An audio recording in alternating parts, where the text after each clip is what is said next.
अस्सलामुअलैकुम, सुबह खैर। कैसे आप सब लोग? ठीक ठाक है, मज़े में हैं, हमारे शो का इंतज़ार कर रहे हैं। हम भी आपका इंतज़ार करते हैं कि कब हमारा शो लेकर हम आपके सामने आएँ और आपसे करें ढेर सारी बातें और आपको बताएं कि जी दुनिया भर में क्या हो रहा है, कराची में स्पेशली क्या हो रहा है, इसके अलावा क्या ट्रेंडिंग है और लोग किस चीज़ को ज़्यादा फॉलो करें और कौन सी रेमेडी आपके काम आ सकती है। तो भाई ये जो रेमेडीज़ होती है ना, ये करना बड़ा ज़रूरी होता है, लेकिन अपनी अपनी स्किन टाइप के मुताबिक। जब भी आप कोई रेमेडी करने लगें तो ज़रूर पहले आप जो है उसकी जो साइंटिफिक वैल्यू है वो ज़रूर कैलकुलेट किया करें। और इसके अलावा जब भी आप रेमेडी करते हैं और स्पेशली हम जो भी रेमेडीज़ आपको बताते हैं उसका फीडबैक ज़रूर शेयर किया करें कि आपको उससे कितना फ़ायदा हुआ।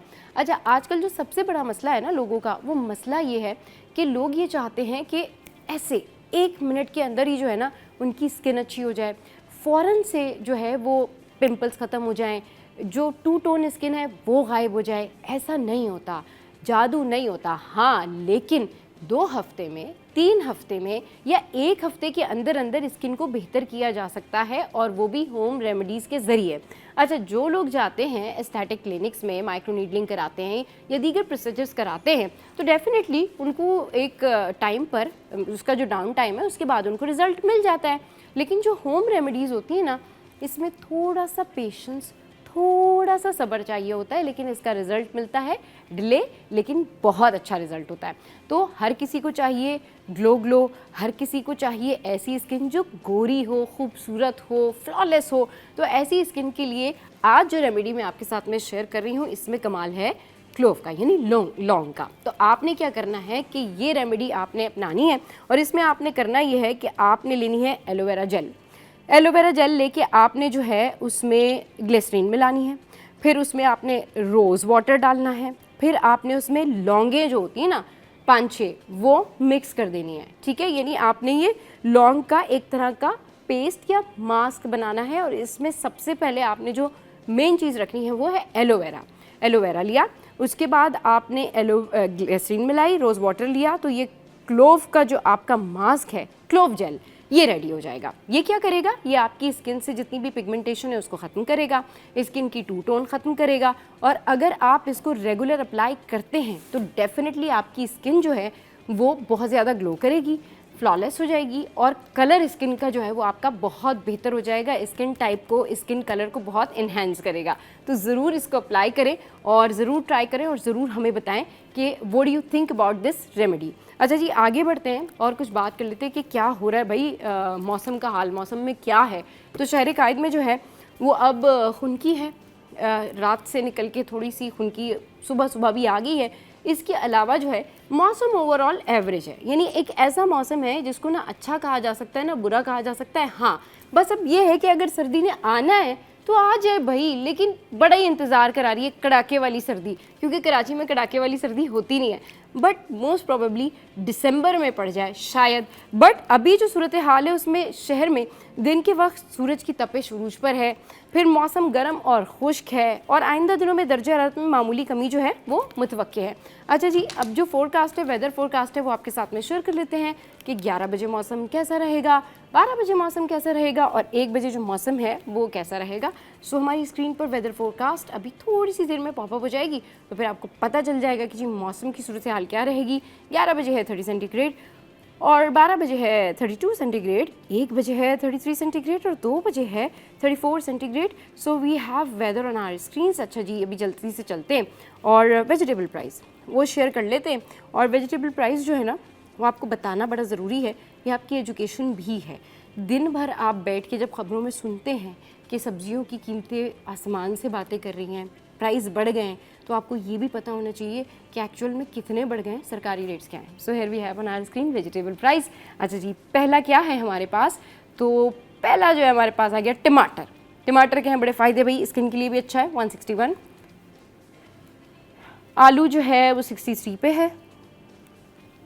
अच्छा, लहसुन जो है वो 288 पे है। अदरक जो है वो 345 पे है। अच्छा, गाजर जो है वो 133 पर है, वो सॉरी 138 पे है। अच्छा जी, तुरई जो है वो 92 पर है। अच्छा, उसके बाद लौकी जो है वो भी 92 पर है। अच्छा, उसके बाद क्या है हमारे पास? उसके बाद फूल गोभी जो है वो 69 पर है। फिर क्या है जी, खीरा 127 पर है। फिर उसके बाद भिंडी जो है वो 161 पर है। फिर उसके बाद व्हाट वी हैव नेक्स्ट, प्याज 92 पर है। चलिए जी, प्याज जो है वो बड़ा काम आती है। वैसे प्याज से मुझे याद आया, साथ के साथ एक टोटका ही शेयर कर दूँ। प्याज को आपने पानी में मिला के नहीं, प्याज को कद्दूकश करके नहीं, उसका पेस्ट बना के हल्के से रोज़ वाटर में या पानी में मिला के सर में लगाना है। आप देखिए आपके बाल जो हैं बड़े ज़बरदस्त हो जाएंगे, ग्रोथ भी बड़ी अच्छी होगी। अच्छा जी, आगे बढ़ते हुए जल्दी से आपको आपके साथ में माल का हाल जो है वो शेयर करते हैं कि करेंसी रेट्स क्या हैं, और ये पता करना आप लोगों के लिए बड़ा ज़रूरी होता है, क्योंकि मुझे लिंक्डइन पे बड़े मैसेज आते हैं कि आज आपने करेंसी रेट जो है वो शेयर नहीं किया। तो भाई हम रोज़ करते, लेकिन हो सकता है कि टाइमिंग आगे पीछे हो जाते हों। अच्छा जी, ऑस्ट्रेलियन डॉलर है 190, कैनेडियन डॉलर है 212, और यूरो जो है वो 335 पर है, और कुवैती दिनार जो है वो 922 पर है। अच्छा, इसके अलावा जो है यूके पाउंड है 383 पर, सऊदी रियाल है 76 पर, इसके अलावा यूएई दिरहम 77 पर है, और यूएस डॉलर जो है वो 282 पर है। तो जनाब ये सूरत हाल है। सिंध हाई कोर्ट का रुख कर लेते हैं। सिंध हाई कोर्ट में क्या हो रहा है जी? समाते हैं, आम केसेस हैं, आइनी और रेगुलर बेंच के रूबरू आम केसेस समाते हैं। गैर कानूनी तामीरात और तजावुज़ात से मुतालिक जो है वो दरखास्तें होंगी, सज़ाओं के खिलाफ अपीलों पर समात होगी। कायम मुकाम चीफ जस्टिस ज़फ़र अहमद राजपूत की सरबराही में 2 रुकनी बेंच जो है वो समात करेगा। अच्छा जी, सोने की बात कर लेते हैं, सोने की कीमतों के हवाले से बात कर लेते हैं। तो सोने की कीमत में जो है वो इजाफा हो गया है एक दफ़ा फिर से। आलमी बाज़ार में जो है वो सोने की प्राइस हो गई है हाई। तो अब अगर जिन्होंने सोना बेचना है, दिस इज़ राइट टाइम कि बेच दें, क्योंकि हो सकता है फिर जब कम हो तो अगर आपने कोई सेट वगैरह बनवाना हो शादी के लिए तो वो आप बनवा सकते हैं। तो भाई आलमी बाज़ार में सोना जो है वो $13 महंगा होकर $4015 फी औंस पर पहुंच गया। 1 तोला सोना 1300 रुपये बढ़कर 4,23,862 रुपये का हो गया, और 10 ग्राम सोना जो है वो 1115 रुपये इजाफे से 3,63,393 का हो गया। 1 तोला चांदी 25 रुपये बढ़कर 5,152 रुपये पर पहुंच गई।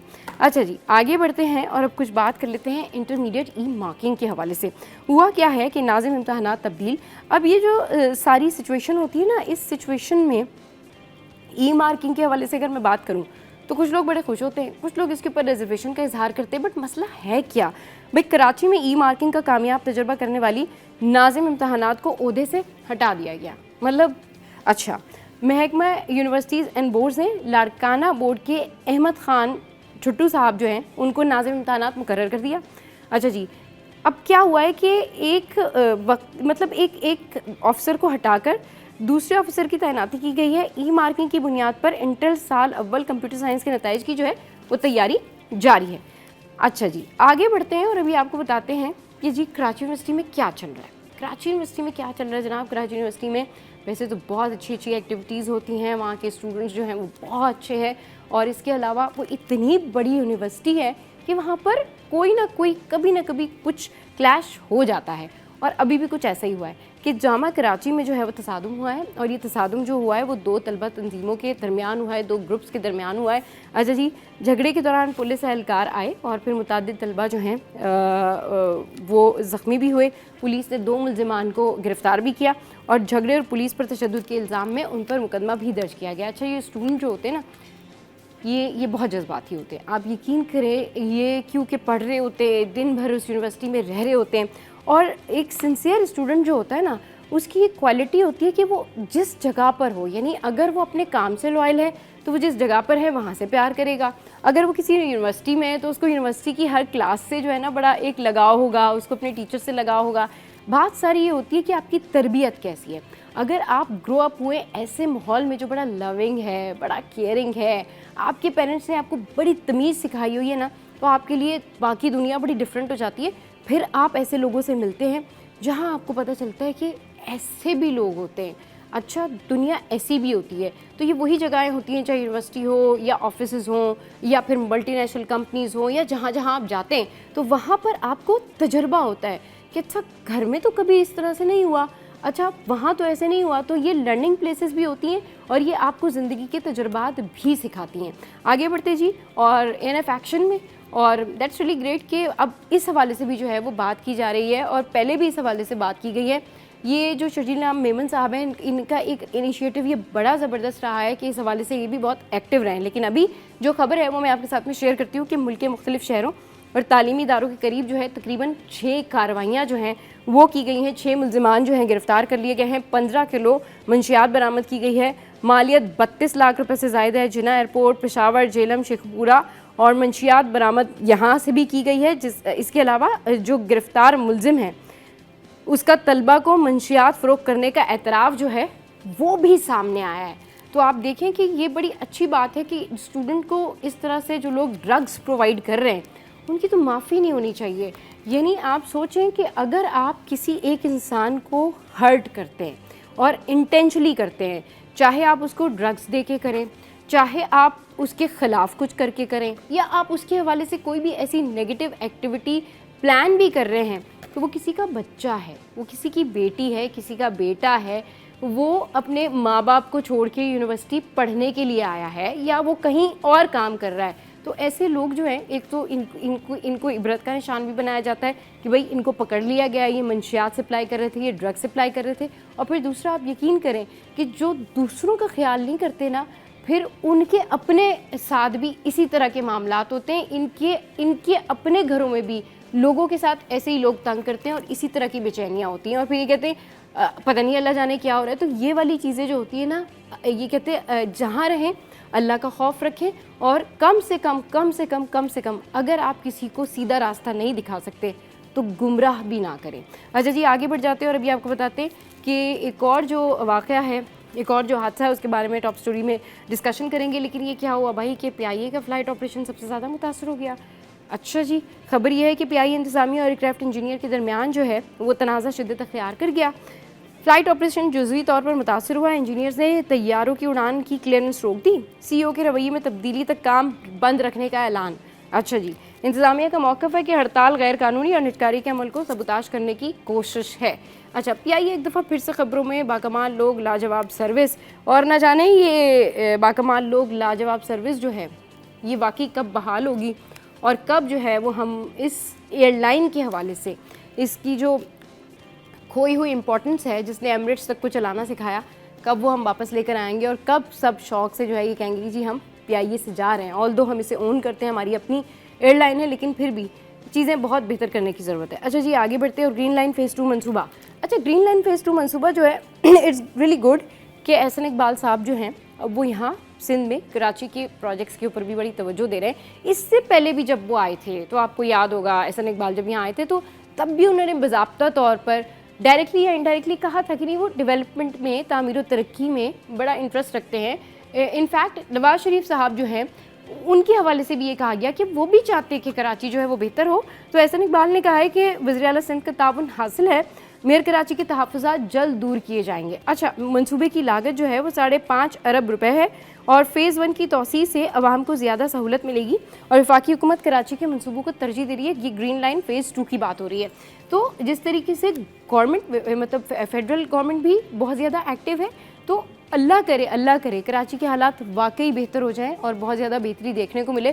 क्योंकि इससे पहले जब वो यहाँ आए थे कराची तो ताजरों से भी मुलाकात हुई थी एंड ऑल दैट, बहुत सारी जो है वो उनकी बातें भी हुई थी। अच्छा जी, अभी आगे बढ़ जाते हैं और एक अहम मुलाकात का जो है वो आपके साथ में जिक्र करते हैं। ये जी गवर्नर सिंध साहब की मुलाकात हुई है सऊदी वज़ीर से। अच्छा, इंतहाई इंपॉर्टेंट मुलाकात है, बाहमी दिलचस्पी के उमूर पर डेफिनेटली तबादला ख्याल हुआ होगा। अच्छा जी, गवर्नर सिंध कामरान टिसौरी से सऊदी वज़ीर सालेह अल जासिर की मुलाकात हुई है। Karachi Hyderabad bullet train, circular railway और ट्रांसपोर्ट मंसूबों पर गुफ्तगू हुई है। अच्छा जी, इसके अलावा गवर्नर ने सरमायाकारी की भी दावत दी है। मुख्तलिफ प्रोजेक्ट्स के हवाले से बात हुई है। सऊदी वज़ीर ने पाकिस्तान के ट्रांसपोर्ट सेक्टर में दिलचस्पी जाहिर की और दोनों ममालिक ने सरमायाकारी के नए इम्कानात पर इत्तफाक कर लिया।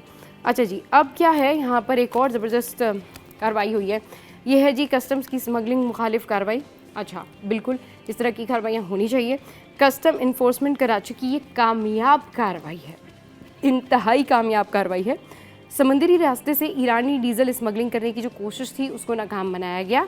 हाजी मोरो क्रीक के करीब 2 लॉन्चेस से 610-21 लीटर डीजल बरामद किया गया। अच्छा, बरामद शुदा डीजल की मालियत 2 करोड़ 20 लाख रुपए है।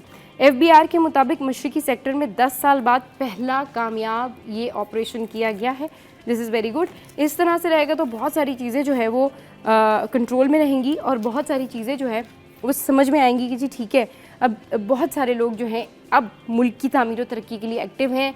एक तरफ क्रिमिनल्स को पकड़ा जाएगा और दूसरी तरफ समुद्री रास्ते के ज़रिए इस तरह से काम करने वालों के ख़िलाफ़ जो है वो क्रैकडाउन किया जाएगा। अभी तक मैं सोच रही हूँ मेरी चाय नहीं आई, तो मैं मंगाती हूँ अपनी चाय और उसके बाद अशरफ भाई हमें ज्वाइन करेंगे। अभी फ़ौरन से हम ले लेते एक ब्रेक के बाद वापस आएंगे। Stay with us. Welcome back. मेरे शहर के हालात कुछ ऐसे ही हैं कि जब भी हम ख़बरें देखते हैं ना कि रोज़ सुबह उठ के आज कुछ ऐसी बात करेंगे कि मौसम के हवाले से बात कर लेंगे, आज हम बात कर लेंगे कि सर्दियाँ आ रही हैं तो कुछ और एक्टिविटी हो रही है शहर में, लेकिन जहाँ पर बहुत सारी पॉजिटिव एक्टिविटीज़ हैं वहाँ पर इस तरह की खबरें जो है ना वो दिल खराश वाक़यात होते हैं। अच्छा जी, ये डंपर हादसा जो केस है इसमें एक शाज़ेब नामी शख्स जो है वो अपनी जान से हाथ धो बैठा। एज़ यूजुअल इस शहर में न जाने कितने लोग ऐसे नाहक अपनी जानों से चले जाते हैं।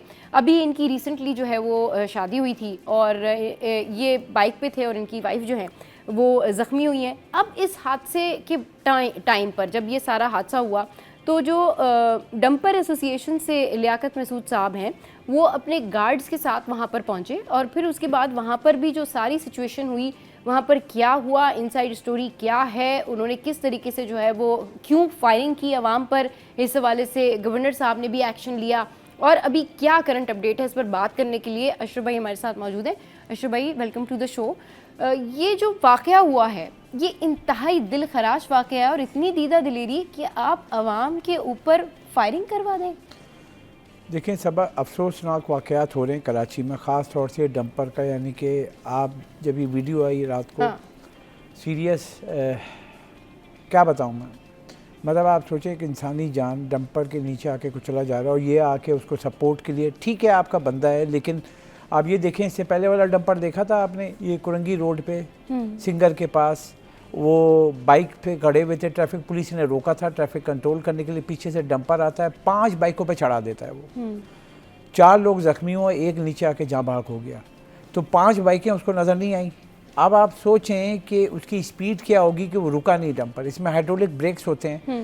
ये गार्डन वाला रास्ता आपने देखा होगा जो हम गार्डन से जाते हैं, दोनों तरफ ट्रैक हैं और रिहायशी इलाका है जहाँ से डंपर जा रहा था, इसकी स्पीड भी थी और एक फैमिली जा रही थी मियाँ बीवी और उसको जाके इसने मारा है। खातून ज़ख्मी हुई हैं और उस खातून की भी पैनिक की वीडियो आई थी, जो लोग वहाँ जमा हो गए और उसका शौहर जो है नीचे आके, और जो हालत थी मैं नहीं बता सकता, स्क्रीन पे हम दिखा भी नहीं सकते हैं। सही। मतलब आप सोचें कि इंसान जब इतने भारी 2 टन 4 टन के डंपर के नीचे आएगा उसकी क्या हालत होगी, मतलब उसके अल्फाज नहीं है। अब जब वहाँ पे लोग पैनिक हुए और उसके बाद जो है मुश्तलिल अफराद ने उसको डंपर की जो है वो शीशे विशे तोड़े, ये सब तोड़े, फिर उसको जलाने लगे, तो फिर ये पहुँच गए थे ड्राइवर को बचाने के लिए। उसके बाद लोग पैनिक हुए तो उनके जो गार्डों ने हवाई फायरिंग की। आप अगर वहाँ पर जा रहे हैं, जो पैनिक सिचुएशन है, बंदे को मारा है, जानवर को भी बाहर अगर मारते हैं ना आपके ऊपर सू हो जाता है, आपने बंदे को मारा है, आपके बंदे ने, उसको नज़र नहीं आ रहा कि रिहायशी इलाके में किसी स्पीड से चलना चाहिए। मेरा आज सवाल है सबा हमारे इस स्क्रीन से, आईजी साहब हो गए, सिंध गवर्नमेंट हो गई, इन्होंने जो वादे किए थे कि कैमरे लगेंगे, ट्रैकर लगेगा, ये क्या वादे, क्या हवा में होते हैं? मतलब ये कहाँ गए ये वादे?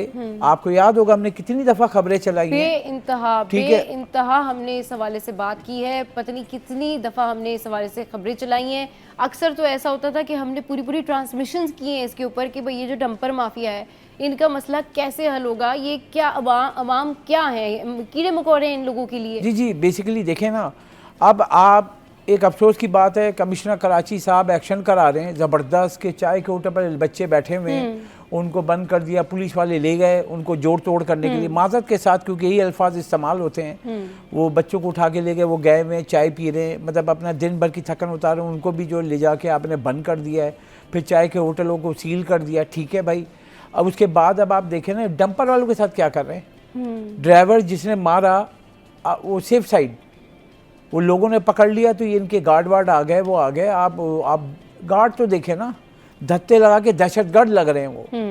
मतलब किसने इजाज़त दी हुई है? देखें, आपको अगर लाइसेंस मिला है, लाइसेंस मैं बताऊं, आम लाइसेंस में 12 शराइत होती हैं, that is called a condition. 12 शराइत पढ़ें तो कोई भी बंदे को इजाज़त नहीं है किसी भी बंदे के ऊपर गन पॉइंट तानना। पब्लिक प्लेस में फायर करने का मतलब वो बंदे भी बंद होंगे। कहाँ है पुलिस? आपका कानून कहाँ है? वजारत दाखिला कहाँ है? सूबाई वजारत दाखिला ने अगर ये सब देखा है, गवर्नर सिंध ने नोटिस लिया, तो मेरा तो ये सवाल बनता है ना, पब्लिक प्लेस में उनके गार्डों ने आके फायरिंग किया, उनका लाइसेंस जदीद असला था, उनसे पूछें किसने इजाज़त दी है आपको सही, बिल्कुल कि आप पब्लिक प्लेस में फायरिंग करें और उसके बाद आप गन तान रहे हैं। वीडियो है, प्रूफ है। हाँ। गाड़ी में डबल केबिन में पीछे बैठे हुए, वो गार्ड पब्लिक आके क्योंकि गुस्से में है, वो औरत को देख के, औरत भी अपने, जब उसने अपने शौहर को देखा तो वो क्या मतलब वहाँ उन लोग को दुआएं देगी। हाँ। गुस्से में ही आएगी ना। और पब्लिक जब वहाँ पे पैनिक होती है तो आप जाके पैनिक होके वहाँ पे फायरिंग करते हैं। हाँ। और उस फायरिंग में अगर और कुछ हो जाता है इंसिडेंट, खुदा न खास्ता, हुड अलाउड के आप गन लेकर आए हुए हैं, आप पब्लिक प्लेस पे फायरिंग करें। पहले तो ये पूछा जाए आईजी साहब, मैं सवाल पूछूंगा कानून नाफिज करने वाले इदारों से, आपके आईजी साहब, उन्होंने भी वीडियो देखी होगी। मेरा ये सवाल है कि कहाँ थे और कानून नाफिज करने वाले जब लाइसेंस दिया है उनको किसने इजाज़त दी है? पुलिस को भी अलाउड नहीं है, और पुलिस कभी भी जो है आवाम के जो यहाँ पे ज़्यादा लोग होंगे और फायरिंग खुलेआम ये धत्ता लगा के, मतलब मुंह छुपा के उसके ऊपर दहशतगर्द बने हुए हैं, वहाँ रोड पे खड़े होकर लोगों पे फायरिंग कर रहे हैं। सही, मतलब वो अगर वहाँ बच्चे हैं, पब्लिक है, छोटे छोटे 15 साल 14 साल के बच्चे हैं, किसी को गोली लग जाए, वो लग जाए, तो आप पैनिक कितना होगा? आप गार्ड लेकर आके डबल केबिन में क्या समझ रहे हैं कि मालिक हो गए इस शहर के? आप इस शहर में आप अगर डाटा निकालेंगे ना कि उस खानदान के साथ उसके बच्चे होंगे, वो सब क्या हो रहा होगा? पूरे खानदान को आपने तबाह कर दिया। उसको किसने कहा है कि इतनी बड़ी जगह पे रिहायशी इलाके में इतना बड़ा डंपर लेके आप जा रहे हैं? आपको किसने इजाज़त दी है कि आप स्पीड में जा रहे हो? आपको नज़र नहीं आ रहा है?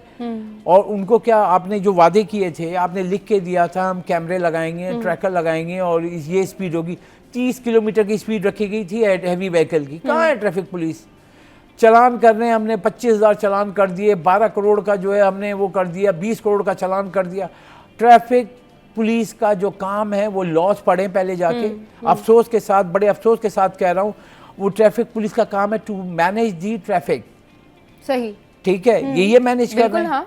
इनको नजर नहीं आता है। मतलब ये किसकी पुष्पनाई पे जो है इतने खुलेआम ददनाते हुए फिर रहे हैं। मैंने तो ये देखा था कमिश्नर कराची साहब ने हर 2 महीने बाद आता है कि भाई जो हैवी ट्रैफिक है, जो उसको इजाज़त है, इजाज़तनामा दिया गया है कि 10 बजे रात से सुबह 6 बजे तक। यही सवाल पूछते पूछते अब ना थक गए हैं अवाम भी, हम भी, कि भाई ये जब एक सर्टेन इनके टाइमिंग डिसाइडेड हैं तो फिर क्या प्रॉब्लम होती है? देखे ना ये कोरंगी, हम कोरंगी इंडस्ट्रियल एरिया में अभी आपने 3 दिन पहले देखा था, ये जो कोरंगी सिंगर चौरंगी पे ट्रैफिक पुलिस ने रोका है, चौरंगी पे उसने रोका है, बाइक वाले रुके हैं।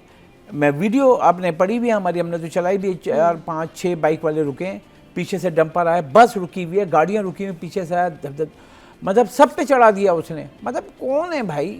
मतलब आपको किसने कहा है कि आप यहाँ पे चला? एग्जाम्पल देता हूँ, कोई पुलिस वाले इस बाइक पे जा रहे होते, खुदा न खास्ता इनके साथ 8-10 पुलिस वाले अगर डंपर के नीचे आ जाए, इनको इतनी सेफ्टी देंगे? मतलब वो गरीब आदमी है, मतलब वो बाइक पे जा रहा है तो उसका चालान हो जाएगा, हेलमेट नहीं पहना हुआ चालान हो जाएगा, और उसके बाद भारी जुर्माने होंगे। इनके ऊपर क्या जुर्माने हो रहे हैं? ये बंदा बच जाएगा? अभी आप बताएं ना, मैंने तो अभी सवाल किया पूरी टीम से, आप मुझे निकाल के दें, अदालती टीम जो कोर्ट रिपोर्टर, उनसे पूछा है कितने जो केसेस हुए हैं अभी बैक टू बैक, कितने लोगों को सजाएं हो गई या कितने लोग जेल में, कहाँ हैं?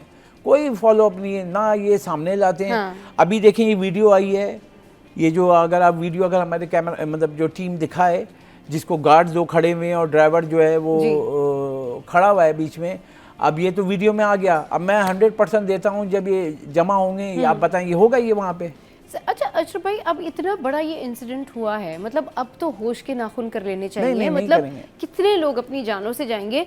अब इनको कोई ना कोई एक्शन तो करना चाहिए। अब कोई ना कोई इनको ऐसा प्लान मुरतब करना चाहिए कि अब इनको बता देना चाहिए कि this is the rule, this is the final rule. देखें सबा, डंपर का जो मैंने पहले भी जो साबिक हमारे जो इदारों में काम किया है, उसमें जाके स्पेशल बनाया था। मेरी जो हाइट है ना 5'11" है। वो जहाँ बैठता है ना वो 7 फीट पे बैठता है। जो उसकी सीट है डंपर पे 7 फीट पे बैठता है। 7 फीट के बाद वो और ऊपर जाए 10 फीट पे उसकी आइस बॉल होती है। मतलब मैं देख रहा हूँ तो 10 फीट पे खड़ा हूँ, नीचे नजर आऊंगा मैं 3 फीट पे, 4 फीट पे। ये बात आप मुतादिद दफ़ा कर चुके हैं और बता चुके हैं, एजुकेट कर चुके हैं। ये बात आपको पता है तो जो मुताल्लिका हुक्काम है उनको ये बात समझ में नहीं आती। नहीं, कैसे आप देखें ना, उनको क्यों नहीं समझ में आती? बड़े प्रोग्राम होते हैं उसमें वो साथ होते हैं, ठीक है। हाँ। और वो ये सारे बड़े बड़े आप कह रहे हैं कि हम धरना देंगे। हाँ। मतलब आपने इस चीज़ का प्रोटेस्ट किसको करना चाहिए? जिसकी फैमिली मेंबर गया है। हाँ। कराची शहर में जो तादाद में नहीं बोल सकता, मतलब कि अफसोस होता है कि कुचल के मार दिए गए किस शहर में होता है पूरी दुनिया में? आप बताएं ना। किसी शहर में, किसी शहर में आप नहीं मुझे बताएं इस शहर में, कराची शहर में tanker mafia, dumper mafia, heavy traffic mafia any time वो पैसे देते हैं और कंट्रोल करते हैं इस शहर को। आप जाएं ना, जरा मैं एक चैलेंज करता हूं, आप जाएं इस्लामाबाद में, ज़रा डंपर घुमा के दिखा दें इस्लामाबाद में। चैलेंज है, अशरफ खान का पूरा चैलेंज है कि इस्लामाबाद में आप डंपर एंट्री करके दिखा दें, हैवी व्हीकल इस्लामाबाद में इंटर करके दिखा दें। आपने लाहौर गई हैं आप, आपने लाहौर में देखा ऐसे डंपर दंदनाते हुए फिरते हुए? जहाँ तरक्याती काम हो रहा है ना, वहाँ वो खड़े हुए होते हैं और वो रात को जाके खड़े हो जाते हैं। जो टाइमिंग है वहाँ सरकार जो है ना उस पर अमल दरामद करा रही है। सही। यहाँ पे उनको पता है कि भाई हम देखें वो माफिया है, बदमाश। मुझे तो अफसोस और मुझे तो ये सवाल बनता है कि आईजी साहब अगर नोटिस नहीं लिया इनका, मैं तो आज खबर चलाऊंगा, मैं खुद दूंगा अभी पर इसके ऊपर कि वो उनको अथॉरिटी अगर दिया है, लाइसेंस दिया है अपनी सेफ्टी के लिए, उनको ये इजाज़त नहीं है कि पब्लिक प्लेस में आप खुलेआम हवाई फायरिंग करें, तो क्या कर रहे हैं? इनको इजाज़त दी हुई है। मतलब ये कौन फोर्सेस हैं ये? हाँ, मतलब कौन है ये? बिल्कुल मतलब बिल्कुल ठीक कह रहे हैं आप। अगर कानून अपने हाथ में लेके अवाम के ऊपर बंदूकें तान रहे, फायरिंग कर रहे हैं, ये क्या? अगर मैंने आपको गन आपके ऊपर मैंने तानी ना, तो मेरे ऊपर 3-4 दफ़ा लग जाएगी। सिर्फ तानी, चलाना तो दूर की बात है। सही। उसमें मैं नॉन बिलेबल है, अरेस्ट वारंट है मेरा। अगर मैंने किसी को गन तान ली, उसकी कंडीशन लिखे हुए, जो लाइसेंस है ना, मैं कोशिश करता हूँ मैं लाइसेंस मंगा के मैं आपको भेजूंगा। उसमें कंडीशन लिखी हुई है, उर्दू में भी पढ़ सकते हैं, इंग्लिश में भी है। लेकिन ये इदारे, इनको क्या नहीं पता है? आईजी साहब को नहीं पता है लाइसेंस अगर जारी हुआ है उसको किसने इजाज़त दी है? अगर वो गार्ड भी है, को जाहिल है वो कि लोगों के ऊपर गन तान रहा है? मतलब ये कौन, कहाँ है, कौन से किसमें हैं? बात सारी यही है ना कि ये कराची के अवाम है जिनको कुछ समझा ही नहीं जाता, जिसके पास पैसा है, जिसके पास असर रसूख है, जिसके पास गाड़ियां हैं, जिसके पास जो है इस तरह के, कहना चाहिए ना कि पीछे एक बड़ा, जिसको कहते हैं डाडा इन्फ्लुएंस है, वो ये समझता है कि मैं जो चाहूंगा कर लूंगा। वो एसोसिएशन के सदर हैं, लियाकत जो भी हैं XYZ, वो उनको इजाज़त दी हुई कि पिस्टल लेके खड़े हुए, गार्ड लेके खड़े हुए। कौन हो भाई आप? आपको अगर बात करनी अवाम से, एक हादसा हुआ है, अब वो बोले मैं उनके घर जाऊँगा, गार्ड लेके खड़े हुए हैं और वो वहाँ पे ऐसे कि उसको तमगा दिया जा रहा है। मतलब उसे एक कीमती इंसानी जान ली है, ठीक है। और अब तो मैं ये देखूंगा उसका फॉलोअप कि वो गिरफ्तार हुआ है नहीं हुआ है, उसकी जगह पे किसी और को दिया। क्योंकि देखिए हमारे यहाँ जो कानून है वो इतना हल्का है, अफसोस के साथ, माजरत के साथ, पुलिस वाले सब चेंज कर देते हैं। अच्छा अशरफ भाई, ये जो जिस तरीके से अभी आपने बात की, इतनी पेनफुल ये इंसिडेंट है, इस पे जब अवाम, मतलब कराची के अवाम ना जिस तरह से चोरों से, डाकुओं से लुटते हैं ना, ट्रस्ट में वो ये डंपर देख के डरते हैं। अगर मैं कहीं पर किसी जगह पर मैं खड़ी हूँ, यानी किसी जगह पर मैं कोई अगर मार्ट में कहीं पर भी मैं हूँ और मैं बाहर निकल रही हूँ, मैं देखती हूँ कि दूर से कहीं कोई ट्रॉलर, डंपर या पानी का टैंकर कहीं से आ रहा है, तो आप यकीन करें अशरफ भाई, मैं उसको देखती रहती हूँ कि ये खैर से गुजर जाए यहाँ से, क्योंकि साइड पे उधर सामने की तरफ बच्चे भी खेल रहे हैं, इधर लोग भी रोड क्रॉस कर रहे हैं, मैं उसको लाजमी देखती हूँ। कराची की आवाम ना खौफजदा है इन डंपरों से, लेकिन उसके बावजूद भी कुछ नहीं किया जाता। यही आवाम पिसते हैं, यही आवाम मरते हैं, और फिर इन दी एंड क्या होता है? कुछ नहीं होता। दो चार दिन थोड़ा सा सुकून होगा, उसके बाद 5वें दिन फिर इस तरह की खबर सामने आ जाए। नहीं मतलब ये तो 5वें दिन क्या, आप देखें ना, बैक टू बैक इस हफ्ते में ही हम देखें सबक, ये कुरंगी इंडस्ट्रियल एरिया में डंपर पब्लिक पे चढ़ दी, एक बाइक नहीं 5 बाइकें, इसके बाद अब ये कर दिया। मतलब अब कोई हफ्ता ये नहीं गुजरता, अल्लाह माफ़ करे कि ये खबर ना है। अच्छा ये डंपर है, फिर इसके अलावा गलियों में, महलों में पानी का टैंकर, ठीक है जी, दूध की गाड़ियाँ कितनी हैवी होती हैं, जहाँ पर छोटे बच्चे खेल रहे होते हैं, वहाँ पर वो गुजर रहे होते हैं और कैसे चला रहे होते हैं। वो आए रोज़ के वाक़यात, कुछ ऐसे वाक़यात हैं जो रिपोर्ट ही नहीं होते, और जो रिपोर्ट होते हैं उनके ऊपर बंदा बस अफसोस करे, क्या करे कुछ समझ में नहीं आता। लेकिन ये वो वक्त है जो एक्शन लेने का टाइम है, और इस तरह के जो वाक़यात हैं ना, वो न सिर्फ दिल खराश होते हैं बल्कि समझ नहीं आता, और मज़ीद वहशत होती है, और मज़ीद जो है ना इंसान ट्रॉमे में चला जाता है। तो इन वाक़यात को देखने की ज़रूरत है, इसके ऊपर अब क्रैकडाउन करने की ज़रूरत है, मुताल्लिका हुकाम को एक्टिव होना होगा, और ये जो डंपर माफिया है इसको ये समझना होगा कि ये जो आवाम है ना, ये कोई कीड़े मकोड़े नहीं हैं। ये लोग जो हैं, ये जो एक एक जो इंसानी जान है ना, ये बेइंतहा कीमती है। तो इसके ऊपर ज़रूर क्रैकडाउन करने की ज़रूरत है। चलिए जी, शो में यहाँ वक्त एक ब्रेक का, ब्रेक के बाद वापस आएंगे तो फिर आपको एक और पर्सनैलिटी से मिलवाएंगे। हमारे साथ रहिए।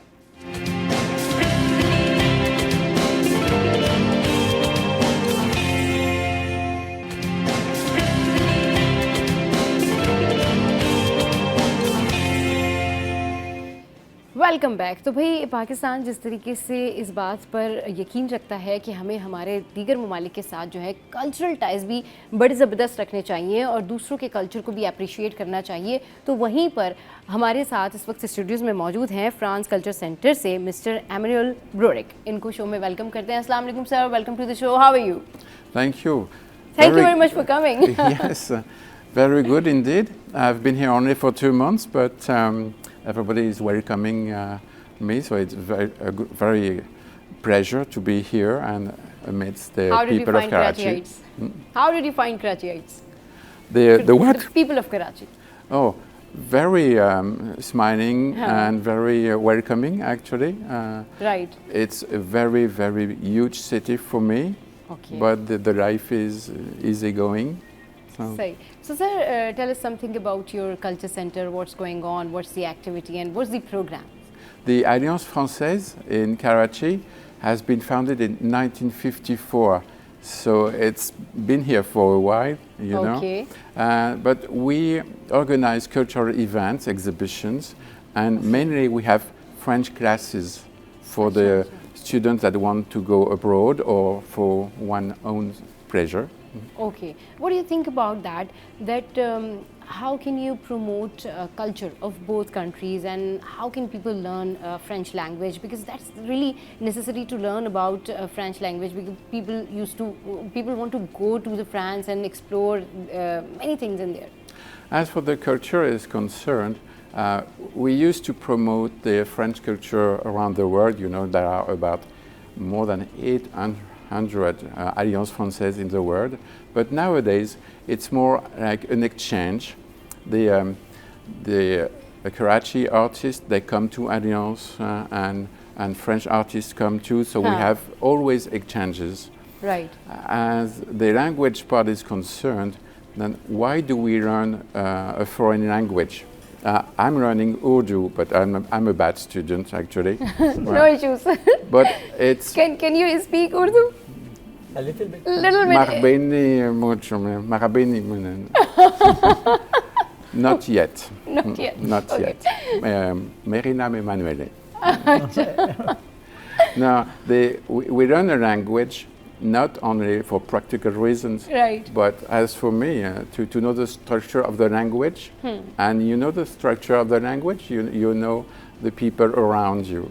That is a good reason to learn a language. But normally, of course, the students here or people, they learn to travel or to be in a university in France. So we provide this, a lot of French classes, and with our teachers who are very well trained. I trained them myself, Okay, actually. that's because really great. I That's was really great. a French teacher and expert in didactics before. So we do that with lively French Sir, classes. how much and difficult very to learn serious. to tell people about French language? They pick easily, and you know they take interest. The French language is an Indo-European language, so it comes from here. You know? Yes.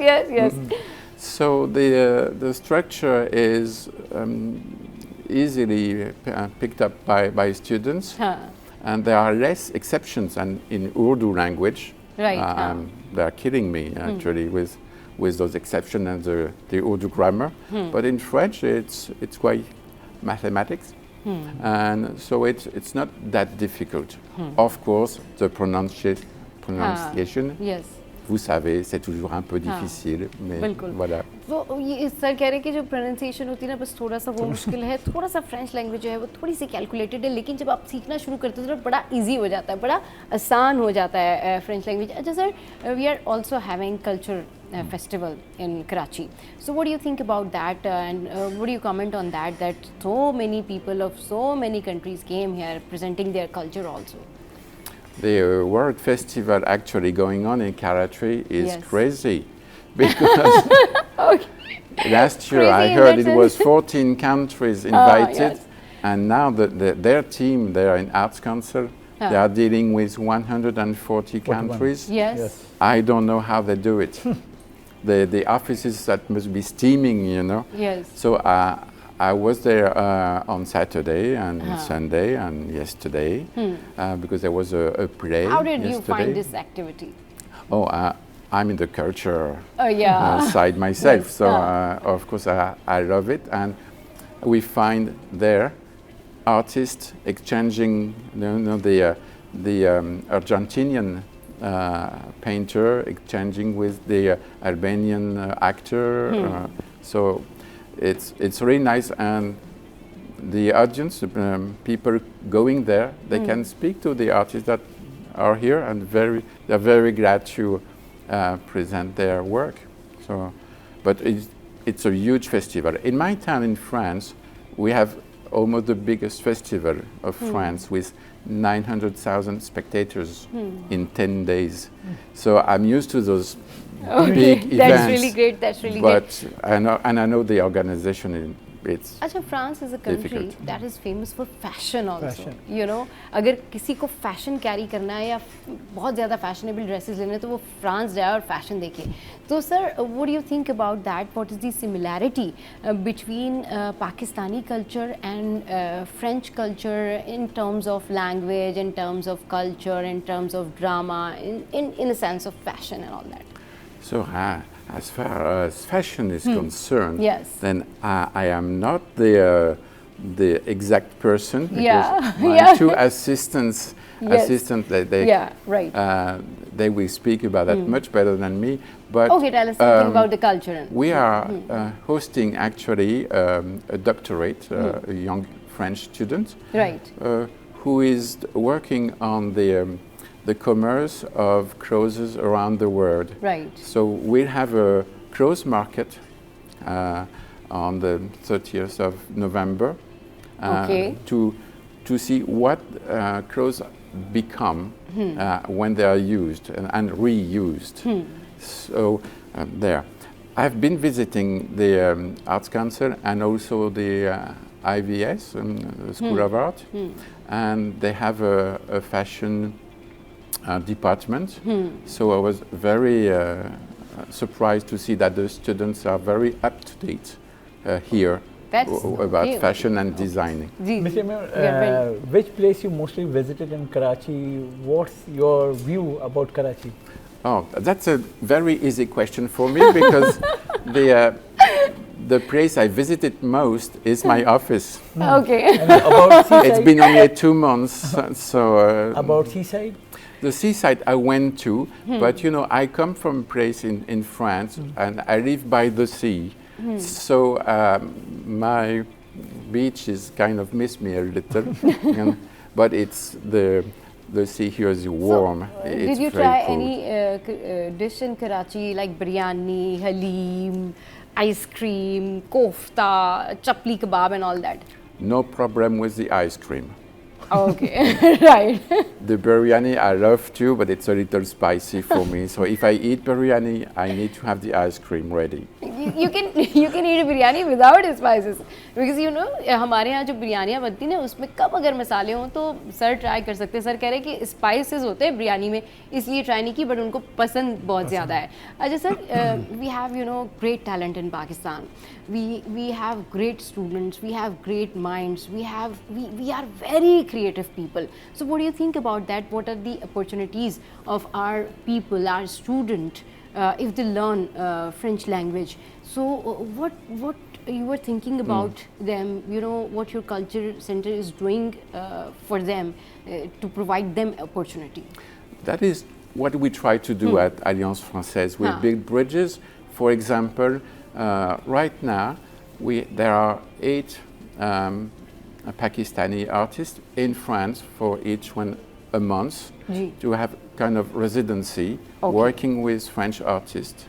because we know they can bring a lot to a French artist and back.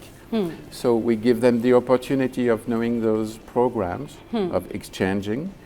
And of course, the Alliance Française will always support the young artists. So they are always invited to come to Alliance and say, this is my work, and how do I promote my work?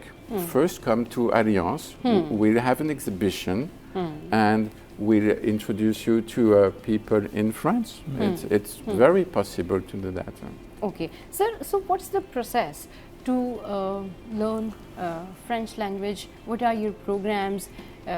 Is this open for everyone in Karachi, or what's the procedure? And also the cost. And what's the cost? Also, yes, yeah, that's countable. We have about 5 sessions a year, and each session is 90 hours. Okay. And in 90 hours, it's you have the first level, A1, and that costs 50,000 rupees. Okay. So for the good information for you. Okay. And for that price, you have the best teachers in town. And so every 90 hours, you have one more level, A1, A2, and then B1. And the B1 level is the level you go alone with Level French 1, people. level 2 and B1? Yes, A1, A2, A1, A2. B1. Okay. The B2 level is the one requested by French universities Okay. to get into classes there. Okay. But B1 you can already speak with me in B2 French. is the last level of learning process of Almost. French There language. are C1 and C2 for C1, university okay, levels. C1 and C2 But in the B2 university. is very nice. Okay, that's really great opportunity for Karachi Heights. वो students जो कि French language सीखना चाहते हैं उनके लिए बड़ी एक ज़बरदस्त जो है वो opportunity है. अच्छा sir, any messages for Karachi Heights and students and all that? For the students, you mean? Yes. And people who want to learn French language. Get prepared to be open to other culture. Okay. Because of course you are going to bring your own culture in another country, but you will be surprised of what you encounter there, and from other people visiting a country. So when you visit a country, you are ready to meet a lot of things, a lot of people. Right. The language is only part of it. You know, it starts opening your mind in many ways. It's not only for communication or understanding. Right, thank you very much, thanks for coming to our show. बहुत शुक्रिया. अशरफ भाई भी हमारे show पर मौजूद थे और हमारे साथ जो है हमारे रिस्पेक्टेबल सर भी मौजूद थे फ्रांस कल्चर सेंटर से. शो में यह वक्त हुआ है एक ब्रेक का, और ब्रेक के बाद वापस आएंगे तो फिर करेंगे ढेर सारी बातें. हमारे साथ रहिए.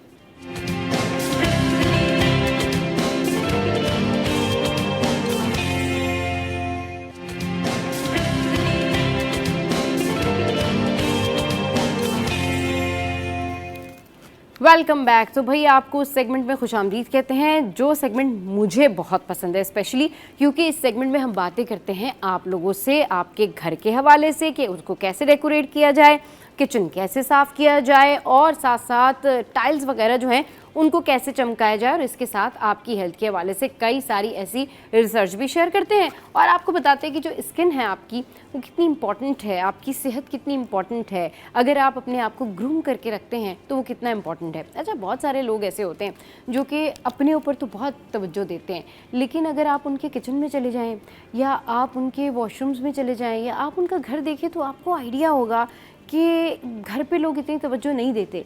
लेकिन जो लोग बहुत ज़्यादा नीट एंड क्लीन अपने आप को भी और घर को भी रखते हैं ना, तो वो बहुत सारी रेमेडीज़ तलाश करते हैं कि भाई किचन साफ़ करने का, टाइल साफ़ करने का कोई तरीका मिल जाए, बर्तनों के ऊपर अगर थोड़ा सा जंग आ गया है तो वो साफ़ करने का कोई तरीका मिल जाए, या फिर जो है वो देगची, भगोना, बर्तन, चाहे वो दूध का हो, चाय का हो, या फिर आप उसमें चावल बॉईल कर रहे हो, कुछ सालन पका रहे हो, या कढ़ाई इनफैक्ट हो, वो जो दूसरी नॉन स्टिक वाली जो होती हैं चीज़ें, वो अगर जल जाएँ, तो अगर देगची जल जाए तो वो रखी हुई होती है, वो अजीब सी लगती है ओवन के ऊपर, तो लगता है जैसे कि नई भी है. अगर वो जल भी गई है तो लगता है पता नहीं कितने सालों से जो है बर्तन यूज़ हो रहे हैं, और लोग अगर कोई किचन में आ जाए तो वो ये परसेप्शन देते हैं कि भाई देखो यार किस तरीके के लोग हैं, इनकी देगची जो है वो कितनी काली है.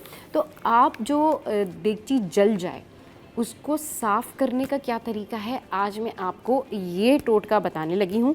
और क्या होता है कि अंदर से भी जो है ये बहुत ज़्यादा काली हो जाती है, जल जाती है और ऐसे हो जाती है कि अगर आप इसको साफ़ करते रहें, वो जो जूना होता है ना, a kind of special term, मांजते रहें, यानी आप ये भगोने मांजते भी रहें ना तो भी साफ़ नहीं होते। लेकिन अगर ये आपकी देगची जल जाए तो इसमें इतना पानी डालें कि जली हुई जगह ढक जाए। फिर उसमें 2 से 3 चम्मच नमक शामिल करें और इसे 10 से 15 मिनट तक उबालें। जब पानी थोड़ा ठंडा हो जाए तो चम्मच या स्पंज से हल्का सा आप इसको रगड़ेंगे, ठीक है, और फिर जली हुई तय आसानी से उतर जाएगी और देगची जो है वो आपकी साफ़ हो जाएगी। अच्छा, यूजुअली क्या होता है कि एक तो ये भी रेमेडी है और इसके अलावा एक और रेमेडी इस तरह से भी है कि अगर आप इसमें रात भर नीम गर्म पानी भर के रख देते हैं ये जली हुई देगची के अंदर और थोड़ा सा बेकिंग सोडा भी डाल देते हैं ना, तो उससे भी काफ़ी फ़र्क पड़ता है, तो ये फिर साफ़ हो जाती है। अच्छा जी, आगे बढ़ते हैं और अब कुछ बात कर लेते हैं हम जनाब कि एलोवेरा के जो बेनिफिट्स हैं वो क्या हैं। तो भाई आज एलोवेरा के बेनिफिट्स शुमाला ने हमें बताए हैं और हम आपको बताएंगे कि एलोवेरा जो है वो किस लिए इस्तेमाल होता है। तो सबसे पहले एलोवेरा जो है इसको सब्र की बूटी भी कहा जाता है, ठीक है।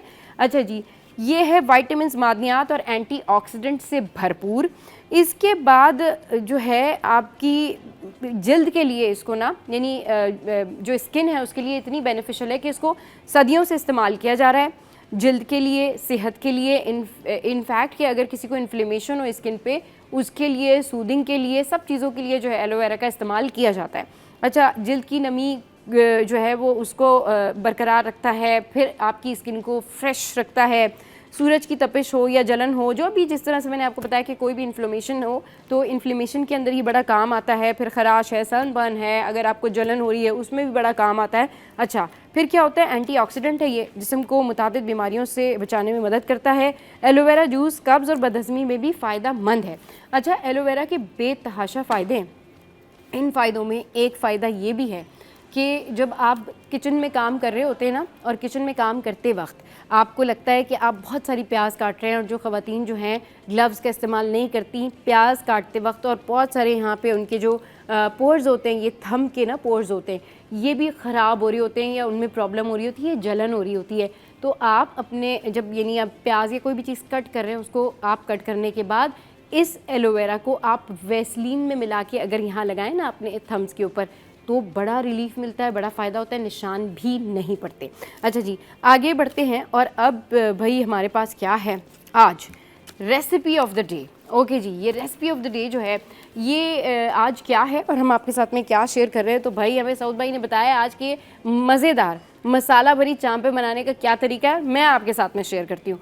चांपे हैं 1 किलो आपने लेनी है, अदरक पेस्ट आपने 2 खाने का चम्मच, प्याज आपने जो है वो 2 अदद लेनी है बारीक कुटी हुई, दही आपने आधा किलो लेना है, गरम मसाला आपने हस्बे जायका लेना है, फिर काली मिर्च आपने हस्बे जायका लेनी है, तेल आपने हस्बे ज़रूरत लेना है, और सफ़ेद सिरका जो है वो भी आपने हस्बे ज़रूरत लेना है।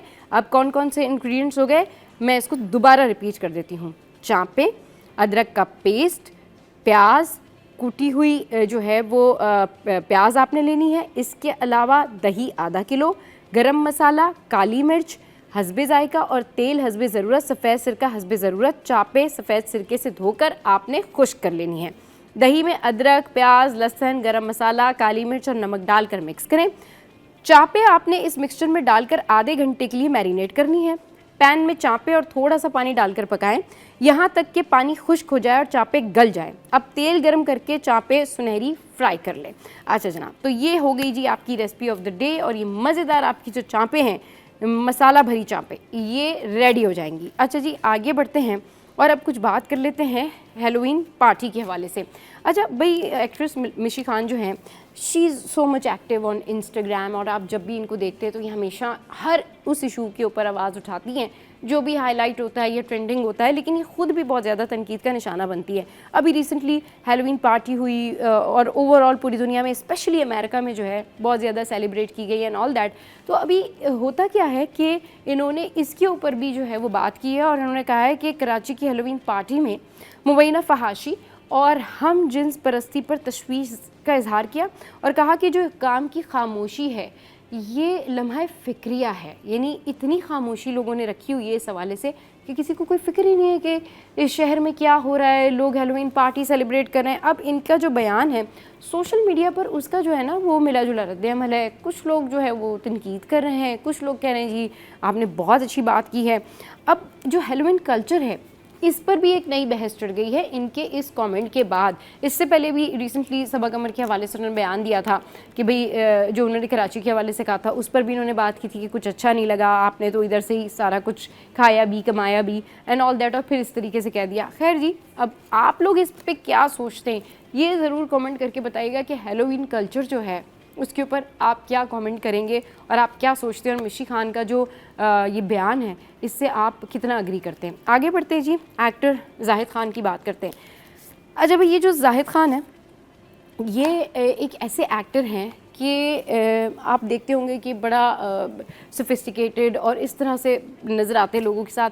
अब इन्होंने जो सोशल मीडिया क्रिएटर्स हैं उनके हवाले से भी बात की है और उनको भी इन्होंने जो है वो तनकीद का निशाना बनाया। इसके अलावा लाजवाल इश्क जो है उसके हवाले से उन्होंने बात की। इनसे किसी ने पूछा एक पॉडकास्ट में कि भाई आप ये बताएं कि what do you think about that and all that, या फिर इन्होंने खुद उसको कहा तो इन्होंने कहा जी मैं ये सोच रहा हूँ कि आज तक मैं ये फाइंड आउट नहीं कर सका कि लाजवाल इश्क का जो प्रोड्यूसर है वो कौन है। तो जो होस्ट थे पॉडकास्ट के उन्होंने कहा कि you can ask to Ayesha Umar directly. तो इन्होंने कहा कि नहीं, मेरी इतना उनसे नहीं है इतना अच्छी, और अगर वो कोई पॉजिटिव काम कर रही होती तो मैं पूछ लेता, बट जाहिर सी बात है एक ऐसी चीज़ है, मैं उनसे पूछ तो नहीं सकता कि इसका प्रोड्यूसर कौन है। तो उन्होंने इसके बारे में प्रॉपर कहा कि भाई ये वो इशू है कि किसी ने जिसने सोचा है, डेफिनेटली उसने ये सोचा है कि इस तरह का जो प्रोग्राम इंट्रोड्यूस कराना है ये उसने किया ही यूट्यूब के लिए था, क्योंकि उनको पता था कि अगर वो टीवी चैनल से ऐसा प्रोग्राम इंट्रोड्यूस करते हैं तो फिर पैमरा रूल्स भी हैं। बट उन्होंने इसकी काफ़ी ज़्यादा तनकीद की और इस हवाले से उन्होंने काफ़ी ज़्यादा बात की। इसके साथ ही उन्होंने जो कंटेंट क्रिएटर हैं उनके हवाले से भी बात की, जिसके ऊपर ठीक ठाक जो है वो बैकलैश आया है। अब जब ठीक ठाक बैकलैश आया है तो क्या हुआ है कि उन्होंने कंटेंट क्रिएटर के हवाले से जो बात की या जो भी उन्होंने उस टाइम पर वो स्टांस रखा उस पर्टिकुलर बात को लेके फिर उन्होंने सॉरी किया, ठीक है, कि हाँ मुझे किसी को इस तरह से पर्टिकुलरली नहीं कहना चाहिए था, इतना बुरा भला। ये लाजवाल इश्क के लिए नहीं कहा उन्होंने, ये कंटेंट क्रिएटर वाली साइड के ऊपर उन्होंने बात की। तो ये जो इनका जो पॉडकास्ट था ये बहुत ज़्यादा, इस पॉडकास्ट ने कंट्रोवर्सी क्रिएट की, बहुत ज़्यादा लोग जो हैं इसके ऊपर उन्होंने रिएक्शन दिया। और फिर बात वही आ जाती है, मैं आप लोगों के लिए यहाँ पर ये सवाल छोड़े जाना चाहती हूँ कि क्या एक एक्टर दूसरे एक्टर को जज कर सकता है? It's not about particularly Ayesha Umar, it's not about particularly other content creators, it's overall, it's just general thing. क्योंकि बहुत सारे लोगों ने कहा कि भाई आप भी तो एक्टर हैं, आप भी तो ये काम कर रहे हैं एंड ऑल दैट। तो I don't want go that side, but ये जो इनका जो पॉडकास्ट था बहुत कंट्रोवर्सी इस पॉडकास्ट में क्रिएट हुई। अच्छा जी, तो ये तो थी अभी हमारे सेगमेंट में वो स्पेशल ख़बरें, सारी न्यूज़ जो हमने जो है वो आपके साथ में शेयर की। और इसके अलावा जो है वो मैं आपको बताती हूँ कि जी आपने होममेड विंटर सोप जो है वो कैसे बनाना है। तो अभी चलते हैं और जल्दी से चेकआउट करते हैं ये रील। Welcome back. तो सबसे पहले बात कर लेते हैं मैच की। मैच हाइलाइट्स क्या हैं? तो भाई पाकिस्तान और जनूबी अफ्रीका के दरमियान 3 वनडे मैचेस की सीरीज़ आज फैसलाबाद में शुरू हो रही है। यस, और जिन लोगों को मैच में इंटरेस्ट है ना उनके लिए बड़ी अच्छी खबर है। और जिस तरीके से हमारी क्रिकेट आगे बढ़ रही है तो we support cricket, we love cricket, you know. So Iqbal stadium में 17 साल बाद इंटरनेशनल क्रिकेट की वापसी हो रही है। शाहिन अफरीदी पहली बार वनडे टीम की क़यादत कर रहे हैं और बेहतरीन कारकर्दगी के लिए पुरअज़्म है। अच्छा जी, इसके अलावा पाकिस्तान ने अब तक 87 में से 34 मैच जीते, जबकि जनूबी अफ्रीका ने 52 मैचेस में कामयाबी हासिल की है। गुज़िश्ता साल पाकिस्तान ने जनूबी अफ्रीका को इसकी सरजमीन पर 3-0 से हराया था। तो जनाब ये ज़बरदस्त एक्साइटिंग मैच जो है अब ये स्टार्ट होने जा रहा है। और पाकिस्तानी नेशन जो है ना वो हम क्रिकेट लवर नेशन है, हमें क्रिकेट बहुत पसंद है। तो I wish you all the best Shaheen Afridi and team and all team. तो बस ऐसे अच्छे खेलिए और अच्छे से मुल्क का नाम रोशन कीजिए। और हमें बड़ी ज़रूरत है कि हमारी जो क्रिकेट है वो आगे जाए, आगे बढ़े, क्योंकि जो पड़ोसी मुल्क है ना वहाँ अगर हमारे यहाँ से कोई भी क्रिकेट में कोई डेवलपमेंट होती है ना तो उनको बड़ी प्रॉब्लम होती है। और आजकल अगेन दोबारा से स्टार्ट हो गई है उनको वो प्रॉब्लम। अभी 2-4-6 दिनों में जो है वो ख़बरें अब सामने आना शुरू हो जाएंगी। Again they are doing something related to our cricket. अच्छा जी, अब कुछ बात कर लेते हैं कि ये जो फटी एड़ियाँ हैं या हमारा जो एक इम्यून सिस्टम है या फिर ओवरऑल सर्दियों में इस तरह के जो इश्यूज होते हैं, वाटर इनटेक है, डिहाइड्रेशन है, ड्राई स्किन है, या ड्राई स्किन की वजह से बहुत सारे लोगों को डिप्रेशन भी होती है, ये क्या वजूहात हैं और इसको कैसे ओवरकम किया जाए, इस पर बात करने के लिए डॉक्टर सुकैना और शाह भाई हमारे साथ हैं। इनको शो में वेलकम करते हैं। अस्सलाम वालेकुम, वेलकम टू शो। कैसे आप लोग? ठीक ठाक हैं? हम लोग बिल्कुल ठीक। हम काफ़ी पुराने साथी हैं, बहुत लोग चैनलों पे हमने मिलके, अभी मैं मिली तो मुझे याद आ गए कि he is doing very well. और अच्छा लगा, पुराने बच्चे, ये मेरे लिए तो बच्चे हैं अभी भी, वो थोड़े से बड़े मुझसे दिखते लेकिन मुझसे बहुत छोटे। मैं 19 साल का हूँ। हाँ, मुझे लगा बस ठीक है। 16 की। हमारे शाह भाई जो है वो 19 साल के हैं और डॉक्टर सुकैना जो है वो बहुत हमारी माशाल्लाह से बहुत ज़बरदस्त जो है वो गेस्ट है। आज ये दोनों मौजूद है तो इनकी मौजूदगी का भरपूर फ़ायदा उठाएंगे। और शाह भाई को देखते ही ना तो मेरे सारे जहन में इतने सारे सवाल आ जाते हैं कि बस आज ही सारे सवाल पूछ लेने। डॉक्टर सुकैना, किस तरह से ये इम्यून सिस्टम बेहतर किया जाए? सबसे पहला जो दुख है ना, हम ठंडियों में पानी ख़त्म कर देते हैं, बिल्कुल बहुत कम पीते क्योंकि प्यास ही नहीं लगती है, गर्मी भी नहीं होती है। लेकिन अगर आप ठंडी की दोपहर देखें ना तो वो बड़ी हॉट होती है और बड़ी ड्राई साइड पर होती है। ऐसी होती है कि आप इसको हाथ को खारिश करें तो वाइट रैश, डैंड्रफ की तरह आपकी स्किन से भी फ्लैक्स की फॉर्म में निकलते हैं। तो water intake should be good, क्योंकि जिंदा आप वही इंसान हो लेकिन वेदर वाइज थोड़ा जिद करें, पानी पिए। सेकंड, जो है ना, इम्यून सिस्टम हमारे मुल्क का बहुत बुरा है, स्पेशली एशियन कंट्री का, जिधर मिर्च और मसाले और तलन बहुत होते हैं। और हमारे मुल्क में सब जो डिनर पे आते हैं वो 10 बजे के बाद आते हैं। फॉरेन कंट्रीज़ की तरह 7-8 बजे जो डिनर होता है वो राइट टाइम होता है। हम तो, मुझे तो 11 बजे के बाद भूख लगती है, अगर लग गई तो, नहीं तो रात को 3 बजे भी लग जाती है। तो I am very difficult in my life. So like अगर हम ये सिस्टम्स अपने सही कर लें तो इम्यून सिस्टम आपका इधर ही अच्छा हो जाएगा। हम आए हैं खास टोटकों के लिए, सीधे सीधे टोटकों की तरफ जाते हैं। जैसे अभी शाह साहब खारिश गले में कर रहे थे तो इसके लिए बहुत अच्छी सी चीज़ है कि लौंग जो होती है वो 2 लौंग ले लें। ठीक है, उसकी जो ऊपर वो टोपी की काली मिर्च होती है उन टोपियों को उड़ा दें। ठीक है, और दोनों दांत में एक साइड पे रख दें, एक साइड पे रख दें, और रात भर ये वो दांत में हल्का हल्का रस छोड़ती रहेगी। तो soothing of your throat is giving with in a seconds. ठीक है, दांत का दर्द भी उसी से ख़त्म होता है और गले की खराश फ़ौरन ख़त्म होती है। सेकंड, जब हम स्टीम लेते हैं, भांप लेते हैं, जैसे बहुत सारी ज़ुकाम अभी आएंगे और आते रहेंगे, तो जब हम लौंग देगची में गरम करते हैं या स्टीमर्स में गरम करते हैं स्टीम देने के लिए, तो उसमें भी 2-4 लौंग डाल दीजिएगा। ठीक है, अब बहुत, मैं तो ये तो बहुत हार्ड वाली चीज़ें बताएंगे, मैं चलती हुई चीज़ें बताती हूँ जो कि मेरे काम की नौयत होती है। अब तुलसी एक जंगली दरख्त है। ठीक है, हर घर में किधर भी देखो तुलसी का दरख्त खुद उग जाता है और वो इसमें ऐसी अजीब अजीब सी ब्रांचेस बनी। उसके 5 पत्ते आप रोज़ सुबह धो के खा लें तो आपके इम्यून सिस्टम 101% हाई हो जाएगा। एलोवेरा के 5 क्यूब आपके जोड़ों का दर्द, आपकी स्किन की ब्यूटी, आपके बालों की ब्यूटी, 5 क्यूब दिन में 1 दफ़ा 2 दफ़ा खा लें, उसके कोई साइड इफ़ेक्ट नहीं होते, हर किसी को सूट हो जाता है।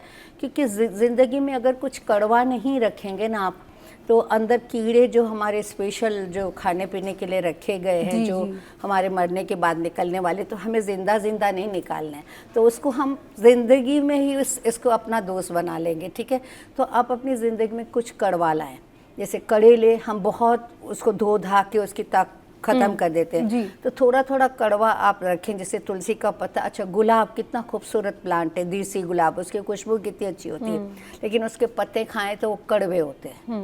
आपने खाए कभी?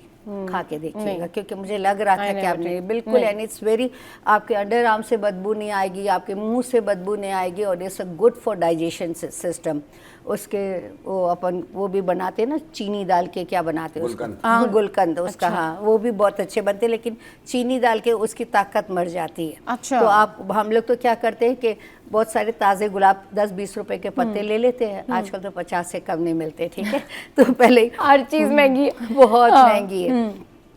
तो 10-20 रुपए के पत्ते आपने फ्रिज में रखे अच्छे से वॉश करके, और फिर इसको चलते फिरते जैसे ही फ्रिज आप पानी के लिए खोलते 2-4 पत्ते मुंह में ऐसे ऐसे चला लें, और वो आपको मजा आएगी खाने में। अच्छा, लेकिन आप तो कह रही है ना वो कड़वे होते, थोड़े से कड़वे होते हैं, लेकिन अगर आप आदत कर देती तो वो आपको टेस्टी लगेगी। तो और आप 1-2 दफा खाएं, आपकी स्किन इतनी पिंक और आपकी जो ड्राइनेस है वो 101% ऑफ। चलिए जी, मैं खाऊं या ना खाऊं, लेकिन अवाम जो देख रही है वो ज़रूर जो है ना वो ये ट्राई करें रेमेडी। इससे डॉक्टर सुकैना का ये कहना है कि जिन लोगों को ये प्रॉब्लम है कि उनके पास से बहुत स्मेल आती है, उनकी स्किन फ्रेश नहीं है, वो लोग ज़रूर ये गुलाब के पत्ते जो हैं वो ट्राई करें। एंड शी सेड के थोड़े से कड़वे होते हैं, बट ट्राई इट।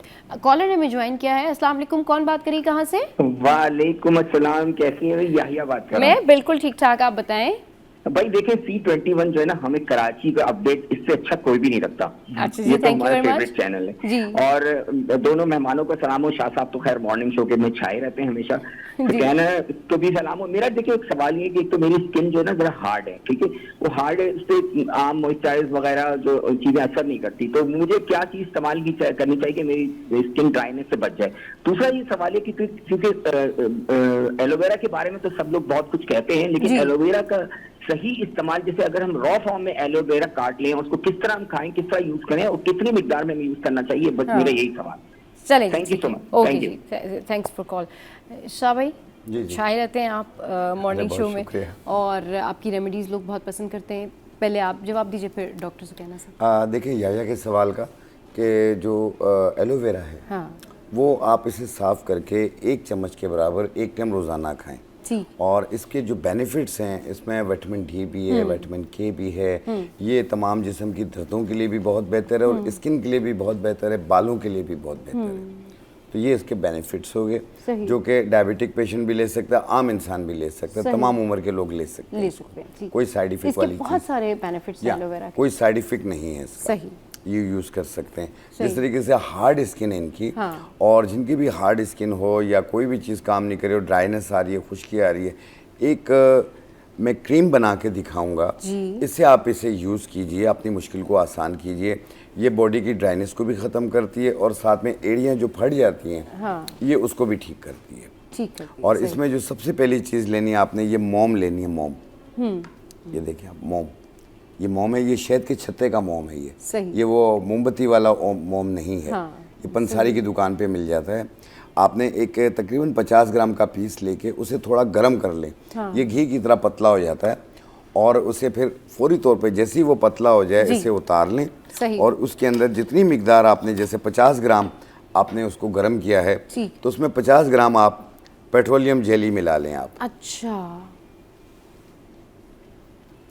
और उसी के अंदर जो है ये 50 ग्राम पेट्रोलियम जेली है, 50 ग्राम पेट्रोलियम जेली है, और इसी के अंदर आप डाल लेंगे तकरीबन 2 चम्मच के बराबर जो है वो कैस्टर ऑयल डाल लिया। ठीक है जी, मिक्स कर लें, आपकी क्रीम तैयार हो गई। ठीक,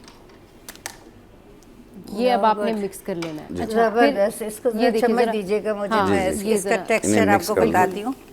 ये जबरदस्त तरीके से जो है। अच्छा, ये जो ना अभी जो उन्होंने छत्ता जो डाला है ना, वो यूजुअली गर्म करके डालते तो मेल्ट हो जाता है। मेल्ट हो जाता है। और इट्स अ गुड, बी का छत्ता होता है और शहद के अंदर बहुत सारी वो होती है। अच्छा, जब भी कोई भी क्रीम या कुछ भी आप यूज करते हैं, चाहे वो हर्बल की हो चाहे कोई भी हो, ठीक है, उसके अंदर जो टेक्सचर होता है ना, उसको आप हमेशा अपने हाथों पे ले लें और इट्स वेरी गुड। आपका अच्छा मजे का क्रीम बनाए। अगर वो छत्ता होता तो उधर स्क्रब का काम करता है। सही, क्योंकि हमारी लेयर्स ऑफ डेड स्किन छत्तों से ही हो जाती है। बिल्कुल सही। अब इसको हम थोड़ी देर के बाद यूज करेंगे, फिर मैं बताऊंगी कि इसके अंदर किस तरीके से उसको लगाना है। बनाने वाले बैठे, लगा सिखाने वाली मैं हूँ, ठीक है, तो 2 in 1 हो जाते हैं। चलिए, कोई बात नहीं, दोनों मिल बांट के कर ले। बिल्कुल नहीं, it's a good texture and the cream is very good माशाल्लाह। और इनके साथ हम बहुत पुराने हो, तो हम एक दूसरे की आदत को भी जानते हैं कि हाउ टू गो। अच्छा देखिए, मैं आपको एक बात बताऊँ, अभी उन्होंने बताया कि मैं बहुत स्किन कड़क हो गई है। तो कड़क होने के लिए 2-4 थप्पड़ मारनी है उनको अपने आप को। देखिए मैं बताती हूँ। बिल्कुल। सबसे पहले तो अपना IgE लेवल, उनको जरा टिश्यू है इधर क्या? जी मैं टिश्यू मंगवाती हूँ। IgE लेवल जो है ना उनको अपना सही करना चाहिए। ये आपने हार्ड स्किन के लिए आप बता रही हैं कि IgE लेवल जो है, IgE हाँ लेवल वो जो हर स्किन की डिजीज में सही। And the smell is so good. जी जी जी। IgE लेवल जो होता है ना वो इम्यूनोग्लोबिन ऑफ योर बॉडी है। सही है। जब इम्यूनोग्लोबिन ऑफ योर बॉडी आपका बैलेंस होगा और रेशो से बाहर नहीं निकलेगा तो कोई स्किन और बालों का मसला नहीं आएगा। इवन आई साइट पे भी IG लेवल काम करता है। कि अगर मेरी आइस, मुझे एलर्जीज बहुत है तो मेरी आई साइट सबसे पहले मेरी वीक होगी क्योंकि एलर्जी रेशियो सारा बंद कर दिया है। बिल्कुल सारी नसें बंद है, खून मेरी स्किन तक नहीं आ रहा है, मेरे बालों तक बिल्कुल नहीं मेरे आ रहा जहन है। में इससे ये आ रहा है, वो एक रिवर आई इन्फेक्शन होता है, आई गेस वो भी हो जाता है। सब किस्म के आइस प्रॉब्लम और स्किन प्रॉब्लम होते हैं। सही। ठीक है, अब ये हो गया, थैंक यू।